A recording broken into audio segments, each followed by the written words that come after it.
Good morning everyone, আমার আবারও একটা মিনি ব্লগে তোমাদেরকে অনেক ওয়েলকাম। তো সকাল সকাল শুরু হয়েছিল বিটের জুস দিয়ে, তারপরে টোনাকে একটু আদর করে চলে গেছিলাম একটু বাইরে। আর এই হচ্ছে আমাদের তাঁত বাড়ির ফেমাস চরকা।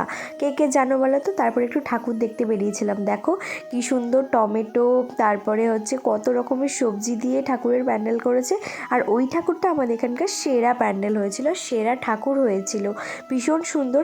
তো এই ছোট্ট ছোট্ট ঠাকুরগুলো দেখতে তোমাদের কার কার ভালো লাগে বলো তো? আমার না ভীষণ ভালো লাগে। ঠাকুর দেখে পেরেছি, এবার প্রচণ্ড খিদে পেয়ে গেছে, তাই জন্য একটু রোল খেতে দাঁড়িয়ে পড়লাম। দুটো রোল নিয়েছিলাম, আমি আর আকাশ খেয়েছিলাম। এরপর একটু ফুচকা সামনেই দেখলাম, ফুচকাও খেয়ে নিলাম। তারপরে খেয়েছিলাম চিকেন প্যাটিস, আর ও খেয়েছিল যেহেতু বাচ্চা মানুষ তাই জন্য ছোট্ট বার্গার। এরপরে একটা চিকেন রোল খেয়েছিলাম, যেটা খাওয়ার পর এক মুখটা একদমই খারাপ হয়ে গেছিলো। আর এটা হচ্ছে আমার পাড়ার ঠাকুর, কেমন হয়েছে জানিয়ে তো। শেষ দিন একটু বিসর্জনের খিচুড়িও হয়েছিল, আর খিচুড়ি খেয়ে আজকের দিনটা শেষ করলাম। টাটা সবাইকে।